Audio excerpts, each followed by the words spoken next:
Selamat pagi segenap umat Tuhan dimanapun saudara berada. Mari persiapkan hati kita untuk mendengarkan firman-Nya. Mari berdoa. Ya Tuhan, kami sungguh membutuhmu di tengah-tengah kehidupan kami untuk menjalani sebuah kehidupan di tengah dunia yang tidak pasti ini. Dan kebenaran-Mu itulah yang menjadi pegangan satu-satunya buat kami. Karena itu ya Tuhan, tolonglah kami. Kami dimampukan memahaminya dengan baik dan dituntun di dalam melakukannya. Di dalam nama Tuhan Yesus firman yang hidup kami berdoa. Amin. Firman Tuhan dari 2 Timotius pasal 3 ayat 16 berbunyi demikian. Seluruh kitab suci diilhamkan Allah dan bermanfaat untuk mengajar, untuk menyatakan kesalahan, untuk memperbaiki kelakuan, dan untuk mendidik orang dalam kebenaran. Demikian firman-Nya. Saudaraku, renungan pagi edisi 17 Oktober 2020, cara hidup seorang murid. Saudaraku, Usain Bolt, pelari cepat dari Jamaika, adalah salah satu atlet dunia yang akan melegenda. Belum pernah ada atlet yang memenangi medali emas kategori sprint 100 meter pada 3 olimpiade secara berturut-turut.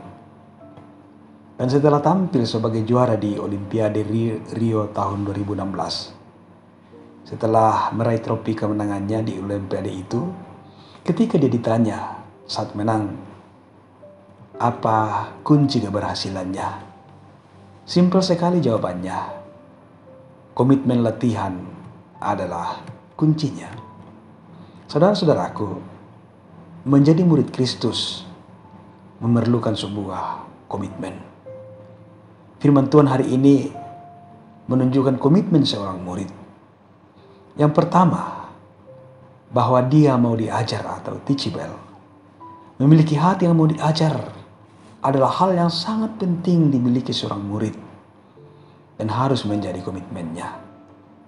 Jemaat mula-mula pertama-tama hidup dalam pengajaran rasul-rasul, Kisah 2 ayat 42. Firman juga bermanfaat untuk mengajar, 2 Timotius 6 ayat 16. Aktivitas pokok seorang murid adalah belajar.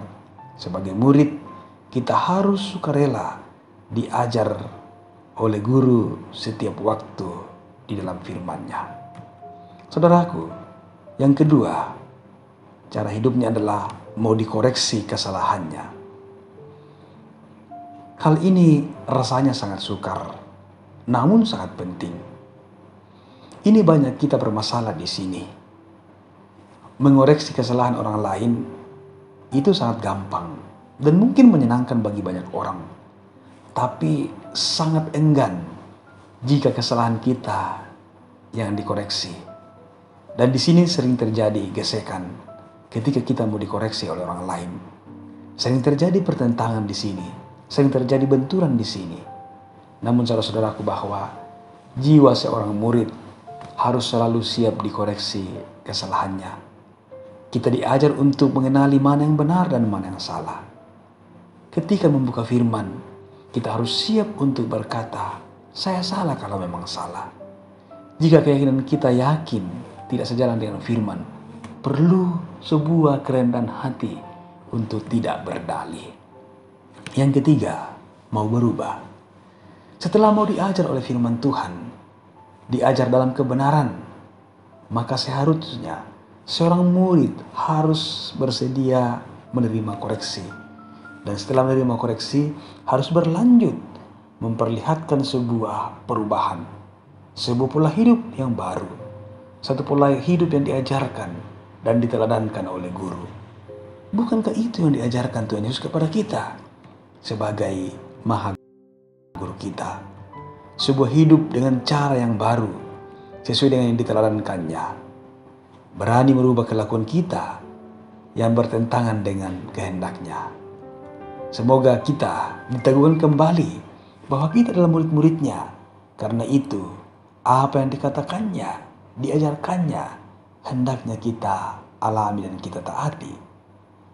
Segala tulisan yang diilhamkan Allah memang bermanfaat untuk mengajar, menyatakan kesalahan, memperbaiki kelakuan, dan untuk mendidik orang dalam kebenaran. Saudara-saudaraku, apakah gunanya pengetahuan Alkitab jika kehidupan kita tidak diubahkan?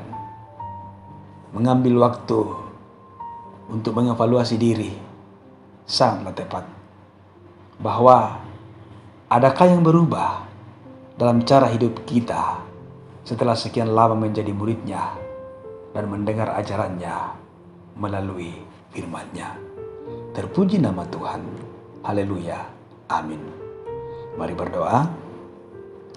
Terima kasih Bapa di sorga untuk cinta-Mu yang boleh memungkinkan kami mengalami kehadiran Tuhan melalui firman-Mu. Dan biarlah Tuhan, kebenaran firman-Mu pada pagi hari ini akan semakin mengokohkan kami untuk kami terus menempatkan diri kami sebagai murid yang betul-betul mau belajar di hadapan Tuhan, mau dikoreksi dan terlebih memperlihatkan pola hidup yang berubah sesuai dengan yang dikehendaki oleh Tuhan. Kami ingin Tuhan untuk sungguh-sungguh menjadi murid-Mu yang setia, yang selalu mau belajar kepadamu, untuk taat dan melakukan apa yang Kau perintahkan dalam kehidupan kami. Topang kehidupan kami Tuhan, biarlah kami terus berjalan di dalam tuntunan kasih-Mu. Di dalam nama Tuhan Yesus kami datang berdoa kepada Bapa di sorga. Amin.